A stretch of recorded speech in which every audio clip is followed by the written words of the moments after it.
네, 반갑습니다. 화요성경 공부 성경 꿰뚫어 읽기 오늘 욥기 18장 지난 시간에 이어서 나가도록 하겠습니다. 여러분 욥기 18장 이제 빌닷의 욥을 향한 비난 그리고 또 질문 그리고 또 저주 이런 이야기들이 계속 반복되는데요. 오늘 이제 빌닷이 욥에게 하는 말은 친구에게 훈계하거나 충고를 넘어서 이제 비난과 저수를 치닫는 그런 장면들이 이제 오늘 아마 소발까지 이어지게 됩니다.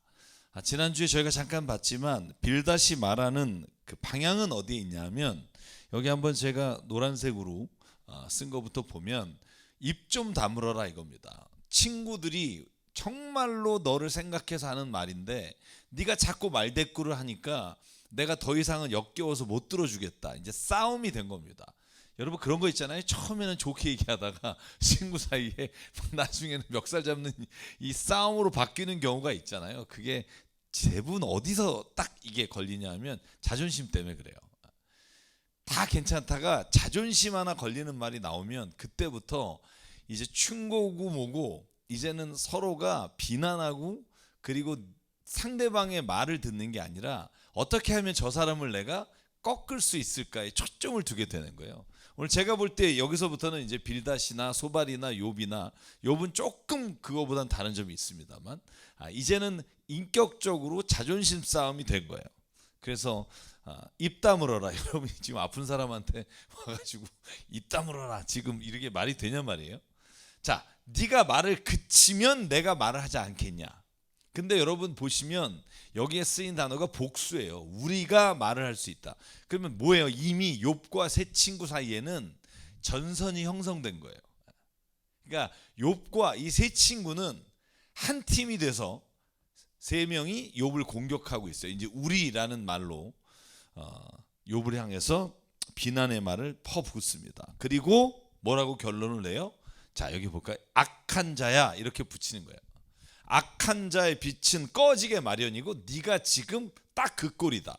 네가 악을 행하고 지금 우리에게 하는 짓을 보니까 너가 악을 행한 것 때문에 모든 빛을 잃고 말았다. 이렇게 친구를 향해서 저주의 말을 퍼붓습니다. 그리고 7절 너의 그 힘찬 발걸음이 뒤뚱거리며 제 꾀에 제가 걸려 넘어지게 될 거다. 네 올가미가 너를 단단히 쥘 것이고 땅에 묻힌 밧줄이 그를 기다리고 길목에 숨겨진 덫이 그를 노리게 될 것이다. 여러분 이제 그라고 해서 악인을 마치 3인칭처럼 쓰지만 누구를 얘기하는지 누구나 알잖아요. 욥을 향해 하는 말이에요. 그러니까 너는 앞으로 점점 더 옥죄게 되고 그리고 덫에 걸려서 너는 망하게 될 거다. 오늘 12절부터 보면 12절에는 아예 대놓고 악인이 그처럼 부자였어도 이제는 굶주려서 기운이 빠지며 그 주변의 재앙이 늘 도사리고 있다. 그러니까 욥을 향해서 너는 악한 일을 했고 그래서 악인이고 그래서 너에게 재앙이 늘 도사리고 있어서 이런 결과가 너에게 왔다. 그리고 몇 가지 일어난 일들에 대해서 설명하는데 이렇습니다. 14절 믿고 살던 집에서 쫓겨날 것이다. 욥이 이런 처지가 됐죠. 그리고 나서 너희 집에 무엇 하나 남아있는 게 하나도 없을 거다. 그렇게 됐죠. 너의 집, 그러니까 살던 집에는 유황이 뿌려질 것이다. 어떻게 됐어요? 집이 다 무너졌잖아요. 그리고 그를 뒤를 잇는 자손이 남아있지 않을 것이다. 다 자식이 죽었잖아요. 그러니까 지금 빌닷은 욥에게 너가 악하게 살았기 때문에 지금 이 모든 일들이 일어났다. 이렇게 아예 그냥 점을 찍습니다. 그리고 21절이 결론이에요. 악한 자의 집안은 반드시 이런 일을 당하며 하나님을 알지 못하는 자가 사는 곳이 이렇게 되고 말 것이다. 그게 욥 너야. 이렇게 이제 딱 빌닷이 아예 친구를 향해서 악한 자라고 낙인을 찍습니다. 자, 여기서 제가 좀 한번 생각해 볼게. 지난 시간에 저희가 이 하나님의 의와 자기의 의라는 말 나눴었잖아요. 그러니까 어떤 기준으로 빌닷은 지금 욥을 악인이라고 하느냐? 뭐예요? 이유가 네가 지금 고난을 당하니까요. 자, 네가 지금 모든 걸 잃었으니까 너의 집에 지금 재난이 찾아와서 다 뺏겼기 때문에 그걸 보니까 너는 악하게 산 거야. 이런 말이거든요. 이게 말이 되나요? 그게 이 다음에 나오는 욥의 반론이에요. 세상을 한번 보라는 거예요. 네 말대로 됐나? 이제 그 말을 해 나가는 욥의 대답을 듣기 전에 한번 우리가 왜 빌닷이라는 친구, 엘리바스, 소발이라는 친구가 욥이라고 하는 가장 친한지 어떤지는 모르지만 욥이라는 친구가 고난을 당할 때 와서 이런 일을 할 수 있었을까? 이렇게 고난당하는 사람에게 더 힘들게 할 수 있었을까 생각해 보면 그들은요 나름대로는 자기가 의롭다고 여기기 때문에 그래요. 사람이 다른 사람에게 이렇게 욕할 수 있으려면 자기는 좀 괜찮다는 생각을 해야만 가능합니다. 그래서 로마서 10장 1절부터 4절 지난주에 잠깐 읽었죠. 그들은 하나님의 의를 알지 못하고 자기들의 의를 세우려 한다. 자, 그러면 하나님의 의와 자기의 의를 나누는 기준이 뭘까요? 여러분 그걸 한번 생각해 볼게요.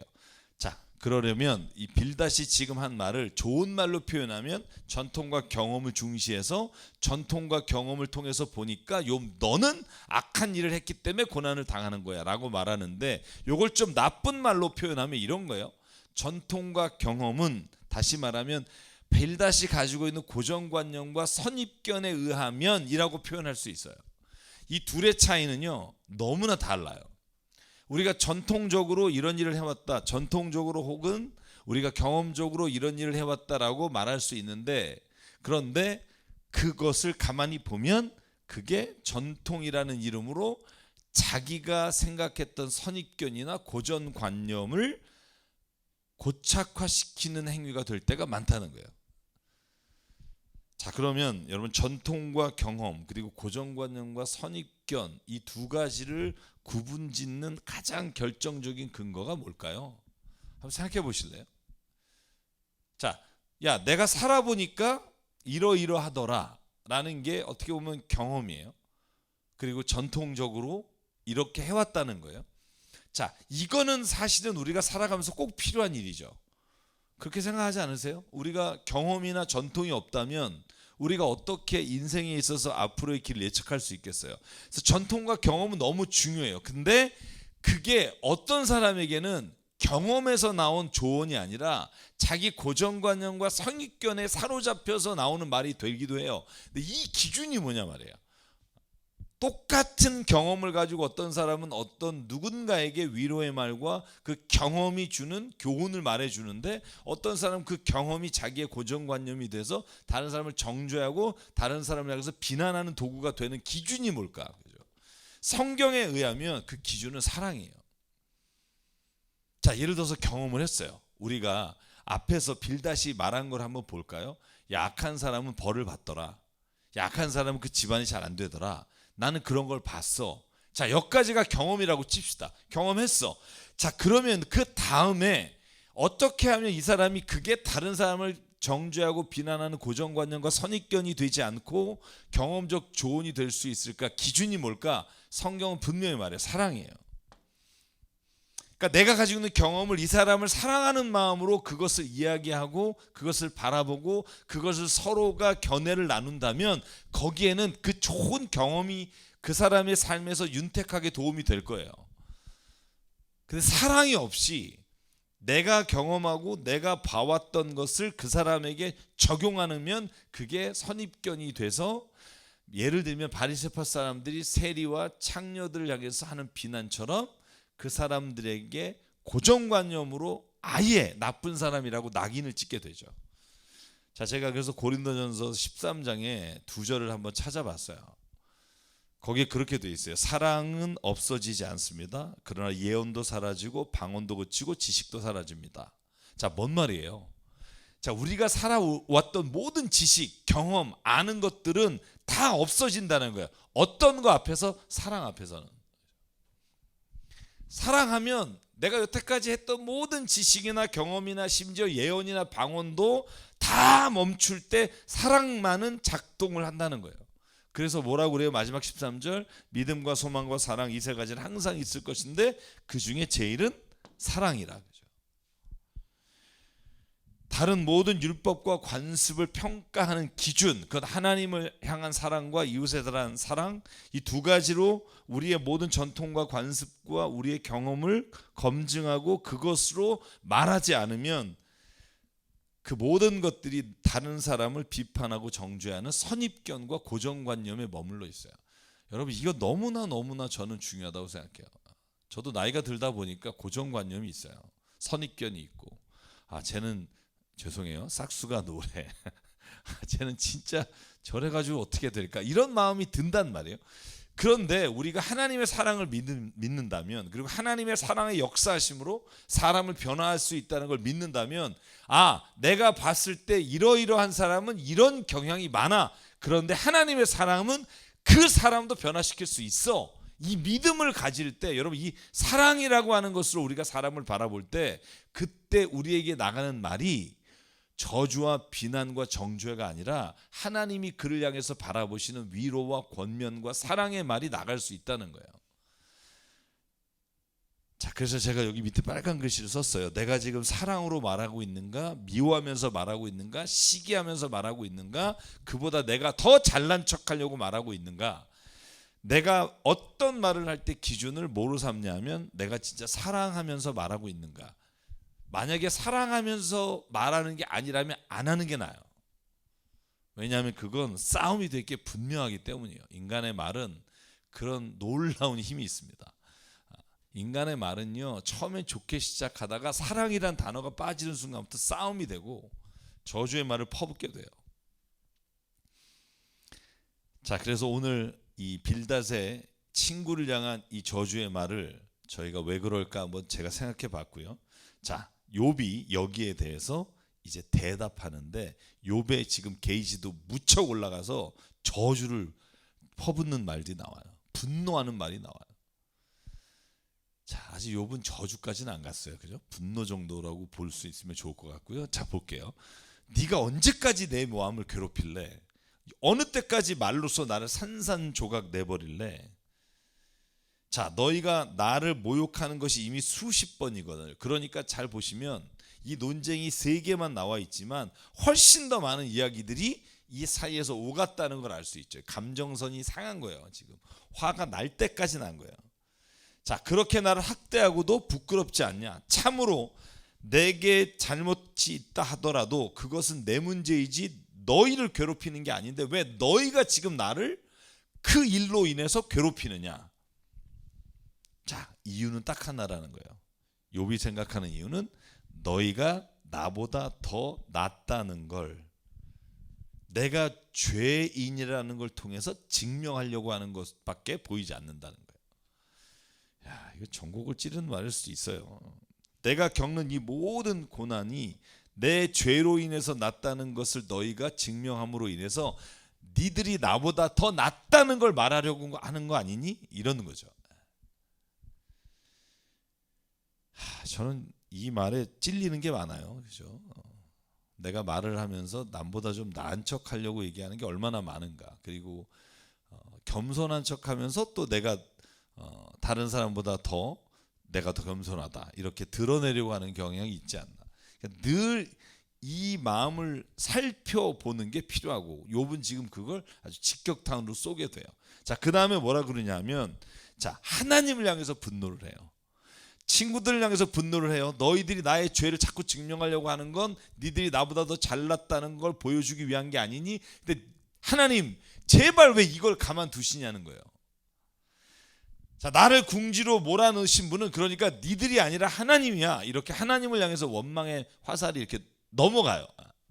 나를 그물로 덮어씌운 분도 하나님이시고, 하나님이 내가 가는 길을 높은 담으로 막으셨고, 내가 지나갈 수도 없게 만들고, 내 가는 길을 어둠으로 가로막은 것도 하나님이시고, 내 영광을 거두어 가신 분도 하나님이시고, 내 온몸을 두들겨 패서 이제 내게 희망도 없게 만들어 버리신 것도 하나님이시고, 이 원망이 하나님에게 가요.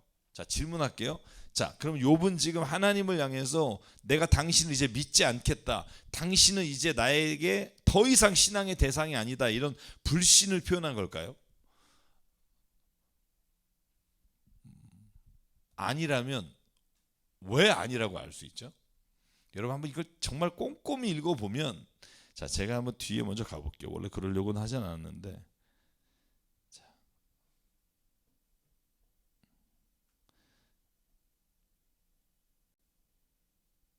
자 여기 한번 볼게요. 욥기 21장에 보면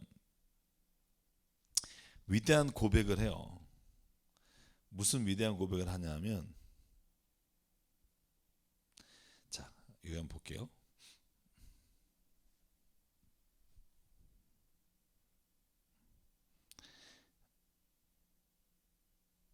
여기에 19절에 볼게요. 너희는 하나님이 아버지의 죄를 그 자식들에게 갚으신다고 말하지만 그런 말 마라. 무너진 삶을 다 살고 죽을 때가 된 사람들이라면 제 집에 가는 무슨 관심이 더 있겠느냐. 자 이건 이따가 이제 자녀들이랑 논쟁을 설명드릴 텐데, 이 이야기를 쭉 하면서 하나님에 대해서 욥이 신뢰하고 믿고 있다는 걸 문장 문장마다 알 수 있어요. 하나님 왜 나를 이렇게 어둠 가운데 두고 희망을 없애버리십니까 하면서, 하나님은 높은 곳에 있는 자들까지 심판하는 분이시고, 그런데 어떻게 그의 감히 지식을 가르칠 수 있느냐 하면서 친구들의 말에, 소발의 말에 하나님의 살아계심과 하나님이 정말 높이 계시다는 믿음의 고백들을 이따가 중간중간에 하는 걸 보면, 자 욥은요 하나님을 믿지 못해서 하나님을 향해서 원망하는 게 아니라 이런 거예요. 마치 자녀가 자기의 뭔가 힘들고 어려운 일이 있을 때 부모님에게 막 뭐라 그럴 때 있잖아요. 물론 그러면 안 되겠죠. 안 되겠지만 우리가 그런 경우가 얼마나 많아. 아버지 왜 이렇게 해가지고 나를 이렇게 해줬습니까? 근데 그게 아버지를 신뢰하지 않거나 믿지 않기 때문이 아니라 지금의 내 상황이 얼마나 힘든지를 대변하는 거예요. 지금 욥은 내가 정말 죽을 만큼 힘드니까 하나님이 나를 이렇게 궁지로 몰아서 친구들마저도 나에게 이렇게 비난과 정죄를 하는 것 아닙니까? 라고 하나님을 향해서 소리치고 있는 거예요. 그죠? 자, 근데 하나님을 향해 소리칠 때 답이 내릴 수가 있어요. 정답과 응답을 받을 수 있어요. 하나님하고 싸우시라고 제가 늘 말씀드리잖아요. 자, 그래서 욥이 지금 그 다음에 하나님이 나에게 분노하셨기 때문에 나온 결과가 뭐냐? 자, 여기에서 쭉 하나님이 이번 일을 만약에 하나님이 내게 내리신 거라면 나에게 이런 일이 하나님으로부터 왔다고 얘기하는 거예요. 잘 보실게요. 자, 나를 적으로 여기셔서 어떤 일이 일어나요? 내 가족을 내게서 멀리 떠나게 하게 했죠. 자, 친척들도 나를 떠나가게 했고, 내 나그네와 내 여종들도 나를 무시하게 했고, 그리고 내 아내조차도 나를 저주하고 나갔죠. 친형제들도 나를 역겨워하죠. 아내조차 친형제조차 어린 것들조차 나를 향해서 구박하며 내 말을 듣지 않고, 친한 친구들도 나를 꺼리고 내가 사랑하는 이들도 내게서 등을 돌렸습니다. 이게 정말 욥이 갖고 있던 가장 비참한 상황인 거죠. 아프고 고통 가운데 자기를 기왓장으로 긁고 있는데 주변에 있는 내가 사랑하는 사람, 내 옆에 있던 사람들도 나를 역겨워하고 나를 오히려 비난하고 네가 죄졌으니까 그렇지 하면 멀리하는 상황. 이게 지금 욥이 당하고 있는 그 마지막 최후에 버티고 있는 상황이라는 거예요. 여러분 이런 고통을 당해 보셨나요? 욥과 같은 고통은 당한 사람이 그렇게 많지 않을 겁니다. 지금 이 가운데 욥이 자기 친구 빌닷의 말에 응답하는 거예요. 자, 그러면 이제 그렇게 하나님께 원망을 한 이후에 자, 이걸 정리를 하는데 어떻게 정리하면 이렇게 말해요. 친구들에게는 간청을 해요. 뭐라고 간청하냐 하면 21절. 너희는 내 친구들이 아니니 그러니까 나를 구박하지 말고 불쌍히 여겨다오. 이제 눈물 나지 않나요? 아니 고통당한 사람이 친구한테 나 좀 불쌍히 여겨줄래? 나를 좀 더 이상 나를 좀 구박하거나 정죄하지 말고 불쌍히 여겨줄래? 하나님이 나를 치셨다며. 하나님이 나를 치셨으면 말이야 너희들은 나를 불쌍히 여겨줘야 되는 거 아니야? 여러분 이 말이 맞죠? 진짜 하나님이 너가 죄져서 쳤어. 그러면 친구들은 이 욥을 위로하고 욥에게 정말로 진심한 마음으로 그를 같이 있어주는 거, 이게 저는 친구가 해야 될 일인데 오히려 친구들이 구박하고 정죄하니까 제발 나를 불쌍히 여겨달라. 자, 그리고 뭐라고 말해요? 하나님을 향해서는 25절이에요. 제가 말씀드렸죠. 앞에 욥이 하나님을 원망한 건 믿음이라고 여기 보실래요? 그러나 나는 확신한다라고 되어 있어요. 25절. 뭘 확신해요? 내 구원자가 살아계시다. 그러니까 너희들은 지금 하나님이 나를 이렇게 저주하고 벌을 줬다고 생각하고 말하는데, 근데 나는 오늘 확신하는데 나의 구원자 하나님은 반드시 살아계시고 그분은 그렇게 하시지 않을 뿐이라는 걸 내가 믿는다. 그러므로 나를 볼부시는 그 땅 위에서 우뚝 서실 날이 반드시 오고야 말 것이다. 내 살갗이 다 썩은 다음이라도, 내 육체가 다 썩은 다음이라도 나는 하나님을 배울 것이다. 이 믿음의 고백을 한번 보십시오. 내가 그를 직접 뵙겠다. 이 눈으로 직접 뵐 때에 하나님이 낯설지 않을 것이다. 내 간장이 다 녹는구나. 나는 너희가 무슨 말을 할지 잘 알고 있다. 너희는 내게 고통을 줄 궁리만 하고 있다. 너희는 나를 칠 궁리만 하고 있다. 그러나 이제 너희는 칼을 두려워해야 된다. 칼은 바로 죄 위에 내리는 하나님의 분노다. 너희는 심판하시는 분이 계시다는 것을 알아야 할 것이다. 욥은 친구들에게요, 하나님을 내가 너희들이 말한 하나님이라면 원망하지만 나는 확신하는데 하나님은 구원자이시며 하나님은 오히려 너희들을 판단하시고 심판하실 분이다. 이렇게 담대하게 선포합니다. 여러분, 제가 이걸 좀 정리해 보면 이래요. 욥은요, 친구들의 모든 정죄와 비난을 이렇게 말해요. 나를 불쌍히 여겨달라고. 여러분, 이렇게 말하는 게 얼마나 불쌍해요. 찾아가서 이렇게 정죄할 필요 없잖아요. 근데 불쌍히 여겨달라. 그리고 하나님은 살아계시기 때문에 반드시 나를 구원하시고 친구들 심판하실 거라고 확신합니다. 자, 그래서 욥은요, 자신에게 일어난 일들에 대해서 하나님이 왜 이렇게 하시는지, 아니면 왜 가만히 계시는지 그 이유를 알지 못해서 하나님을 향해서 원망의 말을 쏟아내지만, 그러나 욥은 하나님을 믿고 확신하고 그분이 구원하실 것에 대한 믿음을 버리지 않습니다. 그래서 여러분, 친구들 보면서 제가 생각하는 게 뭐냐면, 자신이 옳다고 생각하는 것 때문에 잔인한 일을 하는 사람들을 봐요. 교회 안에서도 그렇잖아요. 내가 진짜로 이건 옳은 일이다라고 생각하면 내가 잘못된 행동을 하는 것 자체를 자기가 의식을 못해요. 왜? 나는 옳은 일이니까 하는 거니까. 이 정도는 괜찮을 거다. 그런데 분명히 말하는 것은 옳은 일을 할 때 모든 수단이 정당화되지 않아요. 옳은 일을 할 때도 정말 옳은 수단으로 이 정당화하지 말고 옳은 방법을 통해서 일을 해야 합니다. 근데 친구들은 지금 그 부분을 놓치고 있다는 거죠. 자, 그래서 오늘 20장 21절까지 볼 텐데, 욥의 친구 소발이 이제 이 두 번째 대화에 마지막에 껴서 또 다시 욥을 욕합니다. 욥을 저주해요. 자, 뭐라 그래요? 입을 다물고 있으려고 했는데 네 말을 들으니까 화가 나서 참을 수가 없다. 자, 화가 난 이유가 뭐죠? 욥이 뭐라 그래요? 나를 좀 불쌍히 여겨달라. Have mercy. 나를 진짜 불쌍히 여겨달라 그러는데 왜 화가 날까요? 이미 그들은 자기들의 자존심과 도덕성에 타격을 입었다고 생각하기 때문이에요. 친구를 비난하는 꼴이 되어버린 자신들이 오히려 더 용납이 안 되는 거죠. 그러니까 욥이 죄인이어야만 해요. 그래야만 자기들이 지금 하고 있는 모든 것들이 정당화되고 자기가 말한 것들이 잘못된 게 아니라는 걸 증명할 수 있으니까. 여러분, 그래서 소발이요, 아주 더 심한 저주를 퍼부어요. 자, 네가 하는 말은 모두 나를 모욕하는 말이다. 그러나 깨닫게 하는 영이 내게 대답할 말을 알려주셨다. 무슨 말이에요? 하나님의 영이 지금 내가 너를 보고 이렇게 말하라고 하셨다는 거예요. 가관이죠. 접입 가경이라는 게 있잖아요. 그죠? 이제 하나님의 영이 임해서 말해요. 요즘 많은 좀 이상한 목사가 하는 말하고 비슷한데, 내가 하나님의 영이다 뭐 이런 얘기 하잖아요. 그죠? 하나님의 영이 말하게 했다는 거예요. 뭐라고 말하겠다? 야, 네가 교만이 높은 줄 모르고 머리가 구름에 닿아서 마침내 분토처럼 너는 사라지게 될 것이고, 본 적이 있는 사람도 그 교만한 자가 왜 안 보이냐고 물어본다.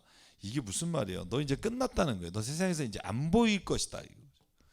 그를 본 적이 있는 사람도 다시는 그를 볼 수 없으며 그가 살던 곳에서 다시는 그를 볼 수 없을 것이다. 이게 진짜 가장 최악이 아닙니까? 너 그러다 죽어 뭐 이런 말입니다. 야, 걔 어디 갔니? 이렇게 된다는 거죠. 그래서 여기 10절이 저는 이해가 안 가기도 하고 제가 스스로 이해해서 한번 이 본문을 말씀드리려고 하는데, 이 소발이 이런 말을 해요. 자녀들이 가난한 사람에게 용서를 구할 것이며 착취한 재물을 가난한 사람에게 배상하게 될 거다. 이게 지금 소발이 한 말인데, 자, 욥이 자식이 있나요? 지금 자식 한낱도 없어요. 근데 뭐라고 말해요? 욥의 자녀들이 가난한 사람을 용서를 구하고 착취한 재물을 가난한 사람에게 배상하게 될 것이다. 이게 지금 욥에게 하는 말이 아니라면 모르는데 욥에게 지금 소리치잖아요. 소발이 입 다물고 있어 그리고 하는 말인데, 아니 욥이 지금 10자녀 다 죽었고 뭐 자식이라고는 하나도 없는데 그 자식들이 가서 용서를 구하고 그리고 자식들이 배상하게 된다는 이 말이 왜 나왔을까? 저는 한번 이걸 격하게 생각해 보면 소발은요 지금 이제 욥이 누구냐도 관심 없는 거예요. 욥이 지금 어떤 상황에 있느냐도 큰 의미가 없어요. 그냥 이 욥이 죄를 져서 고난을 당하는 게 돼야만 이제 자기가 모욕감으로부터 해방되는 거예요. 참, 그러니까 보세요. 자식이 죽은 사람한테 자식이 용서받으러 다녀야 되고 막 이런 말을 한다는 게 저는 잘 이해가 안 가지만, 어쨌든 오늘 욥에게 소발이 지금 이런 말을 퍼붓고 있어요. 자, 고통당하는 사람에게 이보다 더 큰 죄는 없을 것 같아요. 자, 그리고 나서 욥을 저주합니다. 그리고 죄를 고발해요. 근데 잘 보실래요? 자, 오늘 11절부터 19절까지 보면 욥의 죄를 소발이 고발한단 말이에요. 한번 볼까요? 뭐를 해요? 자, 그의 몸에 한때는 젊음이 넘쳤어도 젊음 역시 그와 함께 먼지소로 느껴될 거다. 이게 욥에게 하는 저주고, 자, 그가 혀로 악을 맛보니 맛이 좋다. 그래서 그는 악을 혀 밑에 놓고 그 달콤한 맛을 즐겼다. 그래서 어떻게 됐느냐? 15절, 그 악한 자는 꿀꺽 삼킨 재물을 다 토해냈다. 다시 말하면 욥이 악하게 번 돈이라 이걸 다 하나님이 토해내게 하셨다는 거예요. 다 이걸 못 먹게 했다는 거죠. 그 다음에 뭐예요? 하나님은 이렇게 그의 재물의 악한 자 입에서 꺼내서 빼앗은 자들에게 돌려줬다. 자, 뭘 얘기해요? 소발이, 야, 욥, 네가 재산 쌓은 거 남 돈 뺏어서 한 거잖아. 사기쳐서 번 거잖아. 하나님이 그래서 네 입에서 그걸 꺼내서 다른 사람에게 주려고 그걸 지금 없애신 거잖아. 이렇게 말하는 거예요. 정말 그랬나요? 사실 성경은 그렇게 나와 있지 않아요. 성경은 이 욥이 의인이고 당대 가장 정말 하나님 보시기에 이 선한 자가 이렇게 돈을 벌었다는 말이 없는데, 제가 여기 그래서 추측으로 죄를 고발한다 그러죠. 이제는 욥의 지금 실제 뭘 했느냐는 관심이 없어요. 자식이 10명 있는 것도 관심 없고, 그리고 그가 욥이 어떻게 재산을 형성했는지 자기 생각대로 떠들고 있어요. 그죠? 저는 아픈 사람에게 다시는 네 몸이 회복되지 않을 거라는 저주보다 나쁜 저주가 없다고 보거든요. 자, 그렇게 저주하고, 그리고 마지막으로 이 소발이 한술 더 떠요. 하나님은 그에게 진노를 퍼부으실 것이다. 그리고 제가 이제 중간중간 넘어가 볼게요. 그가 간직한 평생 모은 재산을 삽시간에 없앨 것이고, 하늘이 그의 죄악을 밝히 드러내 땅이 그를 고발할 것이고, 뭐 악한 사람이 하나님에게 받을 몫은 뭐냐? 하나님 이 모든 것을 뺏기고 그가 병으로 죽게 되는 거. 이게 그에게는 유산이 될 거다. 이게 소발이 친구에게 찾아와서 아주 아픈 친구를 위로하면서 주는 말이에요.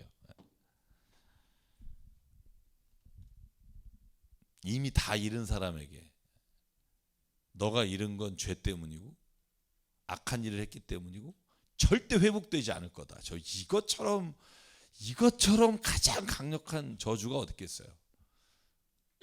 제가 이렇게 보면서 참 가장 가까운 사람이 가장 피눈물 나게 한다는 말이 이런 말이 아닐까. 왜냐하면 성경에 새 친구라고 돼 있으니까요. 자, 이 말을 듣고 욥의 이제 대답을 한번 보겠습니다. 욥 21장. 자, 욥의 이 말이 눈물이 나요. 저는 이렇게 욥을 준비하면서 욥의 마음이 이렇게 눈물이 나. 나를 불쌍히 좀 여겨줄래? 그랬잖아요. 이번에 뭐라고 말하냐면, 친구들아, 위로가 뭘까? 이렇게 물어봐요. 위로가 뭘까? 내가 생각하는 말이야. 위로란 너희가 나를 진짜 위로할 생각이라면 이렇게 해줄 수 있겠니? 내가 하는 말을 건성으로 듣지 말고 내가 하는 말에 귀를 기울여 줘. 나는 그게 위로라고 생각해. 그러니까 내가 하는 말을 좀 귀담아 들어줘. 나 이게 위로야. 나에게 뭔가를 얘기하려고 하지 마. 그냥 내가 하는 말에 귀를 기울여다오 친구야. 3절 내게 말할 기회 좀 줘라. 조롱하려면 내 말이 다 끝난 다음에 해다오. 자, 이게 지금 욥이 하는 말입니다. 자, 이 말을 다시 한번 반복해 볼게요. 위로란 뭘까요? 욥에 의하면 고통 가운데 있는 사람의 소리를 들어주는 거예요. 내가 막 무슨 얘기를 해서 이 사람의 마음을 막 이렇게 한다, 이거 이전에, 그건 나중이고 제일 먼저는 그 사람의 말에 귀를 기울여 주는 거. 여러분, 저와 여러분이 이런 위로자가 되기를 바랍니다. 카운셀러잖아요, 그죠? 위로자. 그러면 내 말을 들어주는 거예요. 그리고 그 말에 뭐라 그러죠? 그 사람이 한 말에 대해서 내가 대답해주고, 그게 위로라는 거죠. 그래서 예수님을 우리가 위로자라고 말하잖아요. 위로자. 그분이 왜 위로자일까요? 사람들이 자기 위해서 하는 말을, 자기에게 하는 말 다 들어주셨단 말이에요. 심지어는 말 안 하는 사람한테 내가 어떻게 해주길 원하느냐 이렇게 물어보시고 그 말을 들으셨단 말이에요. 그래서 여러분, 위로를 너무 어렵게 생각하지 마십시오. 어떤 사람이 어려움을 당했다. 나 정말 가서 할 말이 없어. 가서 내가 무슨 말로 위로하겠니? 이렇게 힘든데, 이렇게 생각하지 마시고 욥이 한 말을 기억하세요. 위로란 내가 하는 말에 귀를 기울여 주는 거. 그게 위로다. 저는 이 욥의 오늘 말씀 중에 이 말이 저에게 참 큰 울림이 있었던 말입니다. 그리고는 욥이 이렇게 말해요. 자, 두 가지로 소발이 말한 걸 변증을 해요. 다시 말하면 우리가 반증이라고 말할 수 있는데, 욥이 소발이 뭐라 그랬죠? 네가 죄지니까 거기에 대한 대가를 받는 거야. 자, 거기에 대해서 욥이 첫 번째 어떻게 반증을 하냐 하면 이런 거예요. 너 한번 세상을 볼래? 어찌하여 이 두 번 반복되는데요. 이런 거예요. 세상 봐볼래? 네가 말한 대로 되나? 안 된다는 거예요. 세상이 네가 말한 대로 됐다면 우리가 보는 세상은 잘못된 거야. 근데 한번 세상을 봐볼래? 악한 자들이 지금 얼마나 잘 살고 있니? 이거 앞에서의 논쟁에서도 이 말이 일부 나옵니다만 굉장히 여기는 합리적으로 욥이 설명하고 있어요. 자, 악한 사람들이 잘 살지 않니? 어찌해서 그들 늙도록 오래 살면서 변형을 누리느냐? 네가 말한 대로 악한 자를 하나님이 치셔서 모든 빼앗은 재물을 돌려주고 그 다음에 그 모든 자식들 그 빚을 갚느냐고 허덕인다면, 우리가 세상을 볼 때 이 악한 자들이 잘 되는 걸 넌 뭐라고 설명할래? 두 번째, 어찌하여 악한 자들이 자식을 낳고 자손을 보며 그 자손이 성장하는 것까지 본단 말이냐? 자식까지 잘 돼. 그렇죠? 이런 일이 얼마나 많니? 여러분, 그렇잖아요. 돈을 정말 악하고 남의 피눈물 나게 뺏은 사람이 그 자식들이 호의하식하는 일이 얼마나 많아요. 9절 그들의 가정엔 재난도 없어. 늘 평화가 깃들며 하나님마저도 채찍으로 치지 않아. 하나님도 내버려 두는 것 같아. 뿐만 아니야, 그들의 숫소는 새끼를 베게 하고 암소도 새끼를 벨 때마다 잘라. 어린 자식들은 바깥에다 풀어놓으면 양떼처럼 뛰놀아. 소구와 거문구에 맞춰 목총을 돋우고 피리에 올려 흥청망청 놀아. 그들은 그렇게 일생 행복하게 살다가 그 다음이 더 죽을 땐 아무 고통도 없이 조용하게 가. 세상에서 보는 건, 내 스토리란 단어 나중에 한번 볼게요. 자, 세상에서 보이는 건 네가 말한 거하고 너무 달라. 어떻게 설명할래? 넌 내가 악하니까. 자, 다시 한번 앞에 걸 생각해 볼까요? 왜 그러면 빌닷과 소발이 이 욥이 하나님의 저주를 받아서 하나님의 징벌을 받았다고 말해요? 그가 고통을 당하는 걸 보니까. 자, 그런데 지금 욥은 뭐라고 말해요? 세상에 악한 사람들, 네가 보는 악한 사람들은 어때? 안 그렇잖아. 더 잘 살고 자식도 잘 되고 모든 소산도 다 풍요롭잖아. 그러면 그는 하나님이 축복한 거니? 그렇게 말할 거니? 아니잖아. 이렇게 묻는 거예요. 저는 욥이 욕먹은 이유는 똑똑하기 때문일 것 같아요. 말문을 막으니까. 말문을 싹 막으니까, 그죠? 대답을 어떻게 할래? 자, 그 다음에 두 번째가 더 핵심적인 거예요. 자, 그건 이제 좀 이따 보고. 그리고 나서 이제 욥이 뭐라고 그러냐면, 악한 자들은 오히려 나 같지 않아. 그죠? 자, 비교하는 거예요. 자, 악한 자들, 네가 나를 악하다고 했는데 나와 악한 자들의 차이가 뭔 줄 아니? 자, 하나님이 잘못해서 저주했어? 아니잖아. 악한 자가 너무 잘 되잖아. 그런데 하나의 특징을 또 한번 보자. 악한 자들은 하나님께 불평한다. 나 안 했다는 거예요. 처음에 나는 하나님 앞에 불평하고 저주하고 죽어라 하는 아내의 말에도 하나님을 불평하고 저주하지 않았다 이렇게 표현되어 있잖아요. 악한 자들은 자기를 내버려둬 하나님께 불평하고 그 다음에 하나님의 뜻을 알려고도 하지 않고 기도도 하지 않아. 나는 지금도 하나님의 뜻을 구하고 있고 하나님께 기도하고 있어. 그걸 보면 악한 자와 내가 구분되지 않니? 참 이게 제가 하면서도 이거 욥이 자기가 자기 이렇게 설명해야 될까요? 지금 아파 죽겠는데 기와짝으로 긁으면서 지금 자기를 변호까지 해야 되잖아요. 자, 그 다음에 16절 그들은 악한 자들은 자기들의 성공이 자기를 힘으로 이룬 것이라고 주장해. 나는 그러지 않았잖아.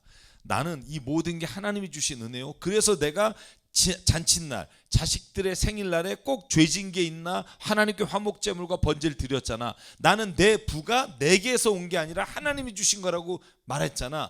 그러면 나는 악한 자들의 범위에 들어가지 않다고 볼 수 없겠니? 이렇게 친구들에게 설득하는 거예요.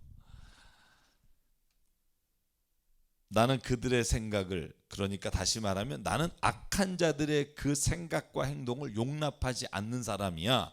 나를 좀 믿어줄 수 없겠니? 이렇게 말하는 거예요.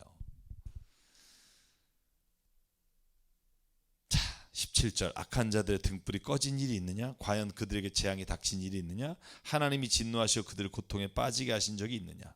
여기 핵심이죠. 자, 악한 자들이 오히려 고통 가운데 있지 않는 걸 어떻게 설명할래?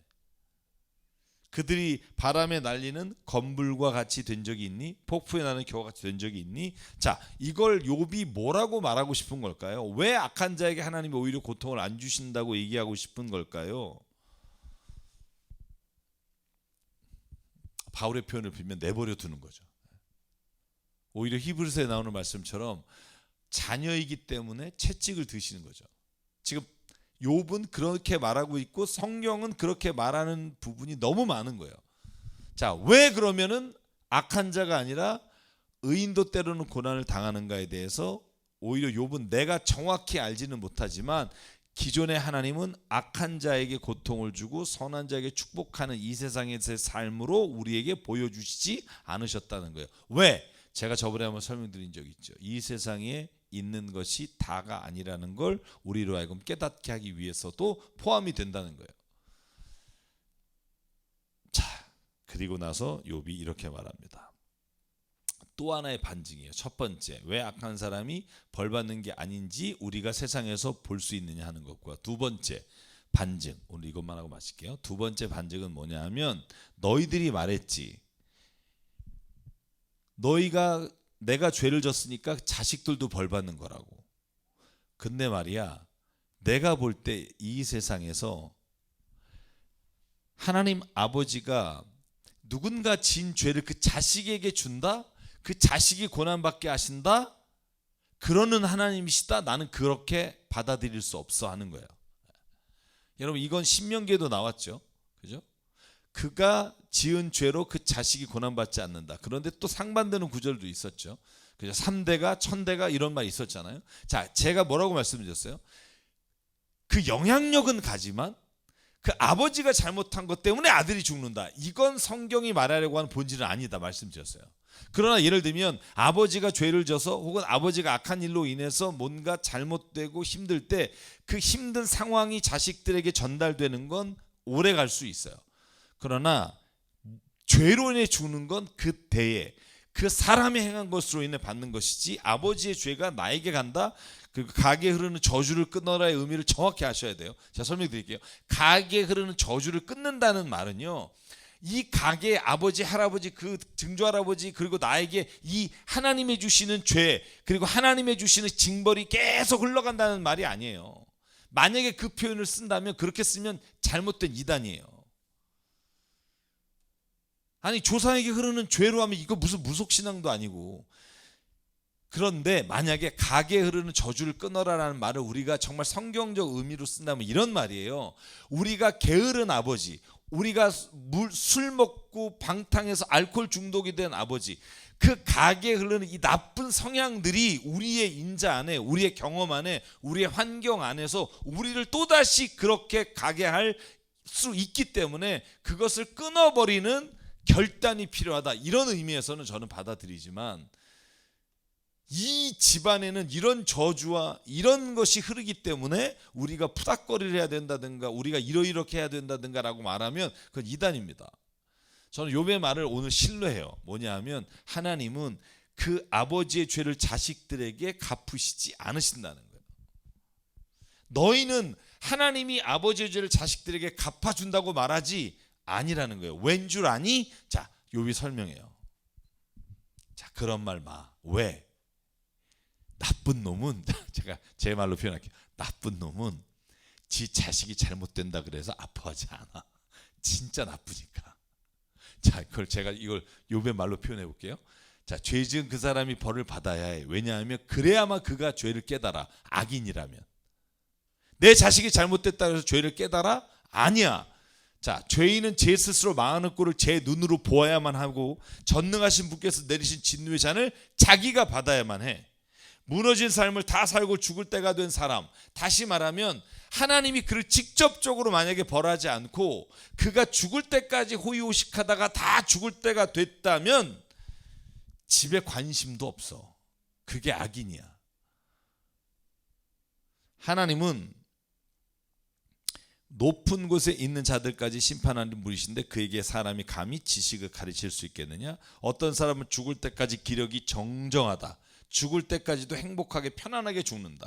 평소에 그의 몸 어느 한 곳에 영양이 부족하지 않으며 뼈마디가 생기가 넘친다. 자, 저는요, 욥이 한 말을 우리가 좀 주의 깊게 봐야 되는데, 그게 뭐냐면 이런 거예요. 자, 조금 악한 사람, 표현이 맞는지 모르겠다. 조금 악한 사람은 자식들이요, 나로 인해서 어려움을 당하고 그러면 괴로워해요. 근데 진짜 악한 사람은요, 자기밖에 몰라요. 가족도 몰라요. 그런 일들이 세상에 얼마나 많은지 몰라요. 자, 그래서 욥이 말하는 게 뭐냐면, 하나님은 그 사람에게 벌을 주시지 그 자녀에게 벌을 주시지 않는다. 나는 그렇게 믿는다. 그러니까 우리 자식이 죽은 건 내 죄 때문이 아니라는 거예요. 그 자녀들에게는 그 하나님이 그들을 향한 무엇인가가 있는 것이지, 나 때문에 나를 깨닫게 하시려고 자식을 죽게 하셨다, 나는 그렇게 인정할 수 없다. 자, 그래서 마지막 절에 이렇게 말합니다. 어떤 사람은 행복하고는 거리가 멀다. 고통스럽게 살다가 고통스럽게 죽는다. 그러나 그들 두 사람은 다 함께 티끌 속에 눕고 말며 하나같이 구덩이로 덮이는 신세가 된다. 너희의 생각을 내가 다 잘 알고 있다. 너희의 속셈은 나를 해하려는 것이다. 너희의 말이 새도 부리던 자의 집이 어디에 있으며 악한 자가 살던 집이 어디에 있느냐 한다. 그들이 하는 말을 들어보아라. 하나님이 진노하셔서 재앙을 내리셔도 항상 살아남는 사람은 악한 자라고 한다. 그 악한 자를 꾸짖는 사람도 없고 그가 저지른 대로 징벌하는 이도 없다고 한다. 이게 오늘 욥의 마지막 대답입니다. 자, 그의 대답을 보면 이런 거예요. 전통이나 경험을 통해서 악한 사람들이 벌을 받는 건 당연한 거다라고 말할 때 욥은 말해요. 그건 오히려 너네들이 잘못 하나님을 이해한 거다. 하나님은 그렇게 악한 자를 벌하고 선한 자를 축복하시고 이 세상의 눈으로 보이게 하시는 분은 아니다. 왜냐하면 하나님은, 자, 여기까지는 욥이 아직까지는 설명을 안 해요. 그 뒤에는 이 이야기가 전개가 됩니다만, 하나님은 아직 이 세상에서의 모든 것들이 끝이라고 생각하지 않으시기 때문이에요. 만약에 이 세상이 우리가 살고 있는 하나님 안에서 살아가는 그리스도인의 마지막 장소라면, 저는 만약에 하나님의 뜻을 따라 사는데 이 세상에서 불행이라고 하는 단어를 가지고 산다, 이거 언페어하다고 생각해요. 공평하지 않아요. 그건 예수님도 아셨어요. 그래서 예수님 뭐라 그래요? 하나님의 나라와 그 뜻을 구하라. 왜? 눈에 보이는 것은 영원하지 않는다. 이 세상의 모든 것은 좀이 녹슬고 모든 것은 다 썩게 돼 있고 모든 것은 영원하지 않아. 그런데 하나님의 나라, 하나님이 주시는 것을 소유한 자들은 영원한 것을 누리며 살 수 있어. 그러므로 저는 때때로 하나님 우리의 인생에 아무 이유 없이 오는 고난이 있잖아요. 예를 들면 갑자기 쓰나미가 지나간다든지 태풍이 지나가서 당하게 되는 고난, 갑자기 산불이 나서 모든 게 다 타버리는 고난. 그럼 이런 고난들은 하나님이 왜 주셨을까라고 할 때 이건 어떠한 특별한 의미나 목적이 없더라 하더라도 우리에게 깨닫게 하는 게 있다는 거예요. 그게 뭐예요? 눈에 보이는 것은 영원하지 않으며 그것은 언젠간 끝날 것이며 그것을 따라 사는 삶은 결국 비참하게 될 것이며 하나님의 나라와 의, 하나님의 사랑과 평안과 은혜를 구하는 삶이 이 세상에서 진짜 복을 누리고 살게 된다. 이거를 하나님께서 우리의 모든 자연현상을 통해서 우리로 깨닫게 하신다는 거예요. 이걸 보고도 깨닫지 못한다면, 여전히 눈에 보이는 것만을 추구하고 산다면 우리는 예수님의 천국의 비유를 이해할 수 없죠. 마치 천국은 밭에 감추인 보화다. 자기가 갖고 있는 모든 걸 다 팔아서 그 밭을 산다. 왜? 그 보화를 받기 때문에. 그게 이 세상과 하나님 나라에서 예수께서 우리에게 주시는 비유의 말씀이잖아요. 눈에 보이는 모든 것들을 팔 수 있어요. 이걸 너무 중요하게 생각하지 않을 수 있어요. 왜? 그 땅에 있는 보화를 맛보았기 때문에, 있다는 걸 봤기 때문에. 그죠? 그게 오늘 우리가 이 세상을 살아가면서 고난과 어려움 속에서도 우리가 하나님을 바라보며 욥과 같이 믿음의 고백을 그래도 해나갈 수 있는 이유가 저는 거기에 있다고 믿습니다. 그래서 우리 사랑하는 우리 성결교회 뚫어있기 가족 여러분, 오늘 욥이 빌닷과 소발과 대화하는 걸 통해서 진짜 우리의 인생의 고통과 또 어려움의 의미, 이런 것들 다시 한번 곰곰이 생각하면서 우리가 주어진 그 어려운 시간들을 또 하나님 안에서 잘 이겨나가는, 승리하는 한 주간 되시기 바랍니다. 자, 다음 주에 뵐게요. 오늘 하루도 행복하십시오. 샬롬.